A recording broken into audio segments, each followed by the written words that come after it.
Hello students, कैसे हैं आप। स्वागत है आपका एग्जाम की के इस ऑफिशियल यूट्यूब चैनल पर।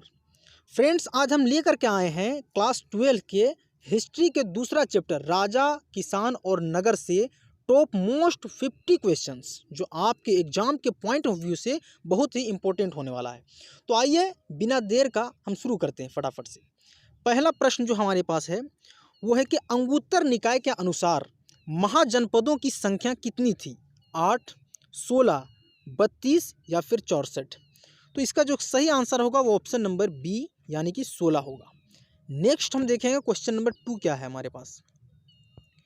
क्वेश्चन नंबर 2 हमारे पास है कि मगध साम्राज्य की स्थापना किसने की। बिंबिसार, अजातशत्रु, उदयन या फिर नागदशक। तो इसका जो सही आंसर होगा वो ऑप्शन नंबर ए यानी कि बिंबिसार होगा। ठीक है। नेक्स्ट हम देखेंगे क्वेश्चन नंबर 3। क्वेश्चन नंबर 3 हमारे पास क्या है। क्वेश्चन नंबर 3 हमारे पास कि चंद्रगुप्त मौर्य का शासन काल क्या था।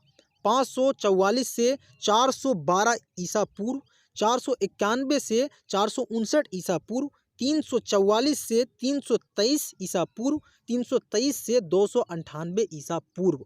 तो इसका जो सही आंसर है वो ऑप्शन नंबर डी है, यानी कि 323 से 298 ईसा पूर्व। नेक्स्ट हम देखेंगे क्वेश्चन नंबर 4 हमारे पास क्या है। क्वेश्चन नंबर 4 हमारे पास है कि विक्रमादित्य की उपाधि किस सम्राट ने ग्रहण की थी। चंद्रगुप्त प्रथम, चंद्रगुप्त द्वितीय, समुद्रगुप्त या फिर स्कंदगुप्त। तो इसका जो करेक्ट आंसर होगा वो ऑप्शन नंबर बी यानी कि चंद्रगुप्त द्वितीय हो जाएगा। नेक्स्ट हम देखेंगे क्वेश्चन नंबर 5 हमारे पास क्या है।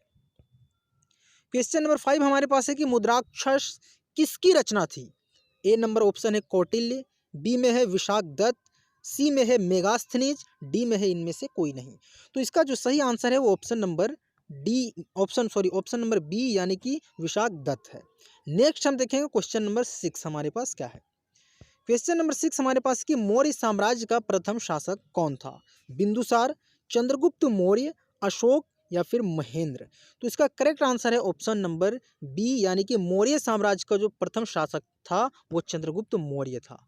नेक्स्ट हम देखें क्वेश्चन नंबर 7। क्वेश्चन नंबर 7 हमारे पास कि वेदों की संख्या कितनी है। 4, 5, 3 या फिर 8। तो इसका जो सही आंसर है वो ऑप्शन नंबर 4 है, ऑप्शन नंबर ए है यानी कि 4 है। वेदों की संख्या 4 है, यानी ऋग्वेद, यजुर्वेद, अथर्ववेद और सामवेद। आगे देखेंगे हम। नेक्स्ट क्वेश्चन नंबर 8 हमारे पास है कि किस भारतीय शासक को नेपोलियन की संज्ञा दी गई। चंद्रगुप्त मौर्य, कनिष्क, समुद्रगुप्त या फिर हर्षवर्धन। तो ये करेक्ट आंसर इसका हो जाएगा ऑप्शन नंबर सी यानी कि समुद्रगुप्त को। नेक्स्ट हम देखेंगे क्वेश्चन नंबर 9 हमारे पास क्या है। क्वेश्चन नंबर 9 हमारे पास कि 16 महाजनपदों में सबसे शक्तिशाली महाजनपद कौन था। मगध, अवंती, कौशल या फिर गांधार। तो 16 महाजनपदों में सबसे जो शक्तिशाली महाजनपद था वो कौन था। मगध था। ठीक है। Option number A will be right answer of this question. Next हम देखेंगे क्वेश्चन नंबर 10 हमारे पास क्या है। क्वेश्चन नंबर 10 हमारे पास किस शिलालेख में अशोक के कलिंग विजय का उल्लेख है। प्रथम, सप्तम, दशम या फिर 13वां। तो अशोक के कलिंग विजय का जो उल्लेख है वो हमारा है 13वां अभिलेख में। ठीक है। तो यानी कि ऑप्शन नंबर डी यहाँ पे करेक्ट होगा। नेक्स्ट हम देखेंगे क्वेश्चन नंबर 11 हमारे पास क्या है। क्वेश्चन नंबर 11 हमारे पास है कि कनिष्क की राज्यारोहण तिथि है 48 ईस्वी, 78 ईस्वी, 88 ईस्वी या फिर 98 ईस्वी। तो इसका जो सही आंसर है वो ऑप्शन नंबर बी है यानी कि 78 ईस्वी है। नेक्स्ट हम देखें क्वेश्चन नंबर 12 क्या है। क्वेश्चन नंबर 12 हमारे पास है कि धम्म महामात्रों को किसने नियुक्त किया। चंद्रगुप्त मौर्य, बिंदुसार, अशोक या फिर कनिष्क। तो इसका जो सही आंसर है वो ऑप्शन नंबर सी है यानी कि अशोक है। ठीक। क्वेश्चन नंबर 13 हमारे पास है कि अशोक किस वंश का शासक था। नंद वंश, मौर्य वंश, गुप्त वंश या फिर चोल वंश। तो इसका जो करेक्ट आंसर होगा वो ऑप्शन नंबर बी होगा यानी कि मौर्य वंश। ठीक है। क्वेश्चन नंबर 14 हमारे पास जो है वो है कि भारतीय इतिहास का कौन सा काल स्वर्ण काल के नाम से जाना जाता है। मौर्य काल, गुप्त काल, मुगल काल, अंग्रेजों का काल। तो इसका जो सही आंसर है वो ऑप्शन नंबर बी है, यानी गुप्त काल को भारतीय इतिहास में स्वर्ण काल के नाम से जाना जाता है। नेक्स्ट हम देखेंगे क्वेश्चन नंबर 15 हमारे पास क्या है। क्वेश्चन नंबर 50 हमारे पास है कि प्रयाग प्रशस्ति की रचना किसने की थी? कालिदास, बाणभट्ट, हरिशेन या फिर पतंजलि? तो इसका जो सही आंसर है वो ऑप्शन नंबर सी है, यानी कि हरिसेन ने प्रयाग प्रशस्ति की रचना की थी। नेक्स्ट हम देखेंगे क्वेश्चन नंबर 16 हमारे पास क्या है। क्वेश्चन नंबर 16 हमारे पास है कि मौर्यकालीन टकसाल का प्रधान कौन था? कोषाध्यक्ष, मुद्राध्यक्ष, पण्याध्यक्ष या फिर लक्षणाध्यक्ष? तो इसका जो सही आंसर है वो ऑप्शन नंबर डी है, यानी कि लक्षणाध्यक्ष हो जाएगा। ठीक है, ऑप्शन नंबर डी। नेक्स्ट हम देखेंगे क्वेश्चन नंबर 17 हमारे पास क्या है। क्वेश्चन नंबर 17 हमारे पास कि राजतरंगिणी के लेखक कौन थे? पतंजलि, बाणभट्ट, विशाखा दत्त या फिर कल्हण? तो इसका जो करेक्ट आंसर होगा वो ऑप्शन नंबर डी होगा, यानी कि कल्हण। राजतरंगिणी के लेखक कौन है? कल्हण। अगला क्वेश्चन नंबर 18 हमारे पास है कि अर्थशास्त्र और इंडिका से किस राजवंश के विषय में जानकारी मिलती है? मौर्य वंश, कुषाण वंश, सातवाहन वंश या फिर गुप्त वंश? तो इसका जो करेक्ट आंसर होगा वो ऑप्शन नंबर ए होगा, यानी कि मौर्य वंश। ठीक है, नेक्स्ट हम देखेंगे क्वेश्चन नंबर 19। क्वेश्चन नंबर 19 हमारे पास है कि अर्थशास्त्र की रचना कब हुई थी? 6ठी शताब्दी ईसा पूर्व, 5वीं शताब्दी ईसा पूर्व, 4थी शताब्दी ईसा पूर्व में, 3री शताब्दी ईसा पूर्व? तो इसका जो करेक्ट आंसर है वो ऑप्शन नंबर सी है, यानी कि 4थी शताब्दी ईसा पूर्व में अर्थशास्त्र की रचना हुई है। नेक्स्ट हम देखेंगे क्वेश्चन नंबर 20 हमारे पास क्या है। क्वेश्चन नंबर 20 हमारे पास है कि पतंजलि के महाभाष्य से हमें जानकारी मिलती है गुप्त काल की, मौर्य काल की, प्राक मौर्य काल की, 3री शताब्दी ईसा पूर्व में। ठीक है, तो इसका जो सही आंसर है वो ऑप्शन नंबर सी है, यानी कि प्राक मौर्य काल की। ठीक है, क्वेश्चन नंबर 21 हमारे पास है कि अर्थशास्त्र के लेखक कौन थे? वाल्मीकि, मनु, कौटिल्य, वेदव्यास? तो अर्थशास्त्र के जो लेखक है वो है कौटिल्य, यानी कि option number C will be right answer of this question. Next हम देखेंगे क्वेश्चन नंबर 22। क्वेश्चन नंबर 22 है कि बिंबिसार का संबंध किस वंश से है? हर्यक से, गुप्त से, मौर्य से या फिर इनमें से कोई नहीं? तो इसका जो सही आंसर है वो ऑप्शन नंबर ए है, यानी कि हर्यक वंश से इसका संबंध है। ठीक है, बिंबिसार का। नेक्स्ट हम देखेंगे कि वज्जी को सामाजिक ग्रंथों में कहा गया है गणसंघ, गणतंत्र, राजतंत्र या फिर इनमें से सभी? तो इसका जो सही आंसर है वो ऑप्शन नंबर सी है, यानी कि राजतंत्र है।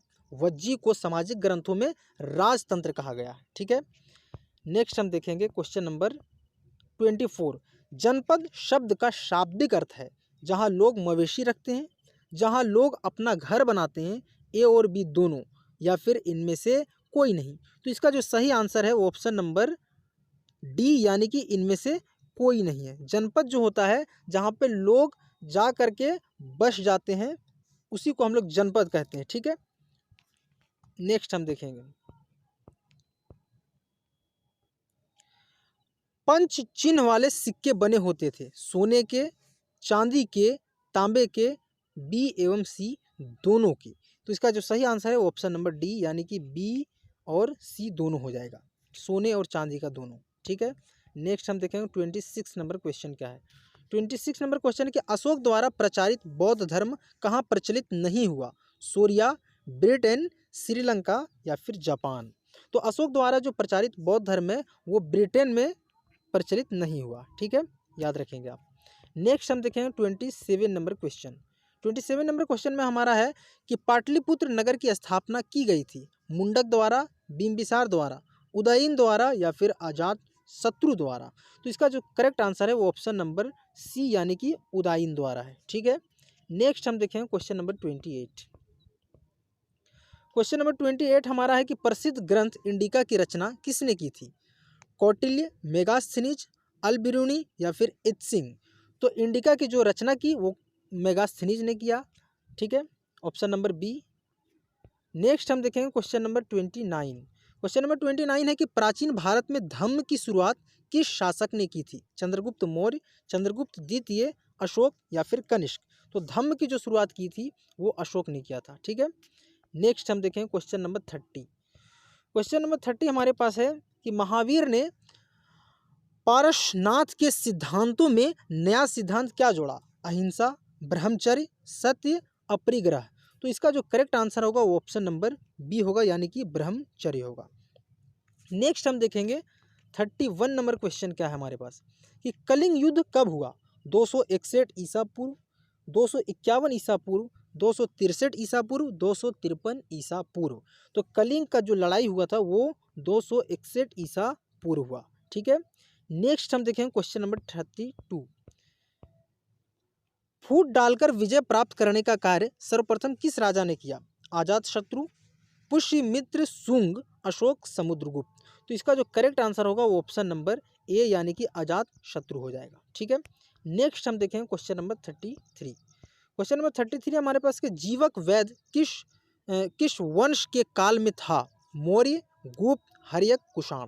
तो इसका जो सही आंसर है वो ऑप्शन नंबर सी, यानी कि हर्यक है। ठीक है, जीवक वैद्य जो है वो हर्यक वंश से संबंधित रखता है। ठीक है, क्वेश्चन नंबर 34 हम देखेंगे कि अपने स्वयं के खर्चे से सुदर्शन झील की मरम्मत किसने कराई? अशोक, कनिष्क, रुद्रदमन, स्कंदगुप्त। तो इसका जो करेक्ट आंसर है वो ऑप्शन नंबर सी है, यानी कि रुद्रदमन है। ठीक है, नेक्स्ट हम देखेंगे क्वेश्चन नंबर 35। क्वेश्चन नंबर 35 है कि पाटलिपुत्र नगर की स्थापना उदयन ने किस नदी के संगम पर की? गंगा, सोन, पुनपुन, इन सभी के संगम पर। तो इसका जो सही आंसर होगा वो ऑप्शन नंबर डी, यानी कि इन सभी के संगम पर किया है। ठीक है, नेक्स्ट हमारे पास है क्वेश्चन नंबर 36। क्वेश्चन नंबर 36 है कि समस्त भारत ही नहीं, एशिया व यूरोप में सर्वप्रथम हूनों को परास्त करने का श्रेय किस शासक को जाता है? अशोक, स्कंदगुप्त, समुद्रगुप्त, नेपोलियन। तो इसका जो करेक्ट आंसर है वो ऑप्शन नंबर बी है, यानी कि स्कंदगुप्त है। ठीक है, क्वेश्चन नंबर 37 हमारे पास क्या है देखेंगे।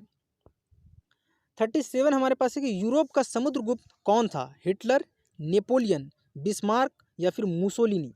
तो इसका जो करेक्ट आंसर है वो ऑप्शन नंबर बी, यानी कि नेपोलियन। नेपोलियन बोनापार्ट को हम बोलते हैं समुद्रगुप्त। ठीक है, नेक्स्ट हम देखेंगे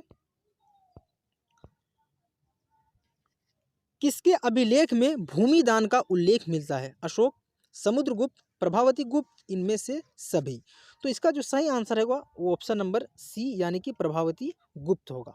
ठीक, क्वेश्चन नंबर 39 हमारे पास है कि भूमि अनुदान से संबंधित प्रथम अभिलेखनीय प्रमाण किसका है? मौर्य काल, सातवाहन काल, शुंग काल या फिर गुप्त काल। तो इसका जो करेक्ट आंसर होगा वो ऑप्शन नंबर बी, यानी कि सातवाहन काल हो जाएगा। अगला प्रश्न हम देखेंगे 40 नंबर क्वेश्चन हमारे पास क्या है कि 510 ईस्वी में सती प्रथा के साक्ष्य वाला प्रथम अभिलेख कहाँ मिला है? एरन, गुर्जरा, मस्की या फिर जूनागढ़। तो इसका जो करेक्ट आंसर है वो ऑप्शन नंबर ए, यानी कि एरन है। ठीक है, एरन में मिला है। नेक्स्ट हम देखेंगे क्वेश्चन नंबर 41 हमारे पास है कि अशोक ने महेंद्र और संघमित्रा को बौद्ध धर्म के प्रचार के लिए कहाँ भेजे थे? श्रीलंका, ब्रिटेन या फिर बांग्लादेश। तो इसका जो करेक्ट आंसर होगा वो ऑप्शन नंबर ए हो जाएगा, यानी कि श्रीलंका भेजे थे।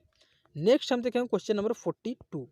क्वेश्चन नंबर 42 हमारे पास है कि किस विद्वान ने मात्र अभिलेखों के आधार पर अशोक का इतिहास लिखने का साक्ष्य प्रयास किया था? Vincent Smith, James Prinsep, Kashi Prasad Jayaswal, Devadatta Ramakrishna Bhandarkar.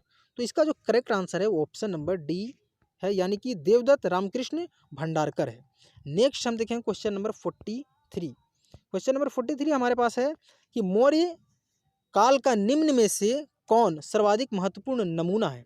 चैत्य, स्तूप, गुहा वास्तुकला या फिर स्तंभ। तो इसका जो करेक्ट आंसर है वो ऑप्शन नंबर डी है, यानी कि स्तंभ हो जाएगा। नेक्स्ट हम देखेंगे क्वेश्चन नंबर 44। क्वेश्चन नंबर 44 हमारे पास है कि गुप्तों के काल में कौन चीनी यात्री भारत आया? ह्वेनसांग, फाहियान, इत्सिंग, वांग हंसे।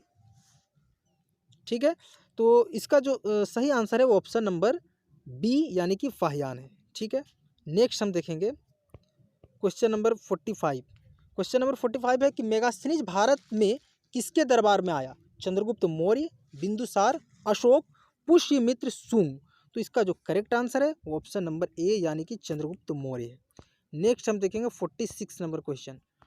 46 है कि समुद्रगुप्त की जानकारी होती है मथुरा अभिलेख से, प्रयाग प्रशस्ति से, वंशखेरा अभिलेख से, एहोल अभिलेख से। तो इसका जो करेक्ट आंसर है वो ऑप्शन नंबर बी यानी कि प्रयाग प्रशस्ति से। नेक्स्ट हम देखेंगे क्वेश्चन नंबर 47। क्वेश्चन नंबर 47 है कि नवरल किस शासक के दरबार में रहते थे? अशोक, कनिष्क, समुद्रगुप्त, चंद्रगुप्त, विक्रमादित्य। तो इसका जो करेक्ट आंसर है वो ऑप्शन नंबर डी है यानी कि चंद्रगुप्त विक्रमादित्य हो जाएगा। 48 नंबर क्वेश्चन हम देखेंगे कि अभिज्ञान शाकुंतलम के रचनाकार हैं कालिदास, बाणभट्ट, अश्वघोष, कौटिल्य। तो इसका जो करेक्ट आंसर है वो ऑप्शन नंबर ए यानी कि कालिदास है। अभिज्ञान शाकुंतलम के रचनाकार कालिदास है। नेक्स्ट हम देखेंगे 49 नंबर क्वेश्चन क्या है। 49 नंबर क्वेश्चन है कि प्राचीन भारत में अभिलेख की शुरुआत किस शासक ने की थी? चंद्रगुप्त मौर्य, अशोक, चंद्रगुप्त या फिर समुद्रगुप्त। तो इसका जो करेक्ट आंसर होगा वो ऑप्शन नंबर बी यानी कि अशोक हो जाएगा। सॉरी, हाँ, इसका जो करेक्ट आंसर होगा वो ऑप्शन नंबर बी हो जाएगा। नेक्स्ट हम देखेंगे क्वेश्चन नंबर 50। क्वेश्चन नंबर 50 हमारे पास है कि किस शासक को प्रियदर्शी कहा गया है? अशोक, समुद्रगुप्त, चंद्रगुप्त, बिंदुसार। तो इसका जो करेक्ट आंसर होगा वो ऑप्शन नंबर ए यानी कि अशोक को कहा गया है। ठीक है, नेक्स्ट हम देखेंगे क्वेश्चन नंबर 51। क्वेश्चन नंबर 51 है कि मेगास्थनीज ने अपने यात्रा वृतांत में भारत के समाज को कितने वर्गों में विभाजित किया है? 6, 7, 8, 5। तो इसका जो करेक्ट आंसर होगा ऑप्शन नंबर बी यानी कि 7 भागों में विभक्त किया है। नेक्स्ट हम देखेंगे 52 नंबर क्वेश्चन क्या है। 52 हमारे पास के एलोरा में कैलाश मंदिर किस राजवंश ने निर्मित कराया? चोल, पल्लव, चालुक्य या फिर राष्ट्रकूट। तो इसका जो करेक्ट आंसर है वो ऑप्शन नंबर डी यानी कि राष्ट्रकूट है। नेक्स्ट हम देखेंगे 53 नंबर क्वेश्चन।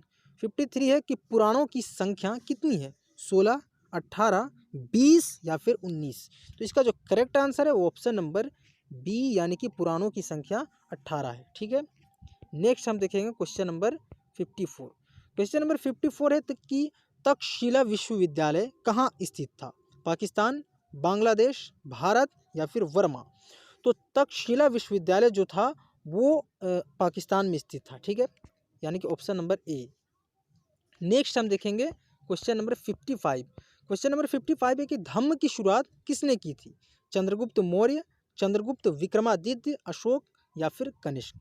तो इसका जो करेक्ट आंसर है वो ऑप्शन नंबर सी है, यानी कि धम्म की जो शुरुआत किया था वो अशोक ने किया था। तो स्टूडेंट्स, ये वीडियो आपको कैसा लगा? अगर आपके एग्जाम के पॉइंट ऑफ व्यू से ये वीडियो थोड़ी सी भी हेल्पफुल लगी हो तो आप हमारे चैनल को सब्सक्राइब कीजिए, बेल आइकन को प्रेस कीजिए और अपने फ्रेंड्स को भी शेयर कीजिए। धन्यवाद।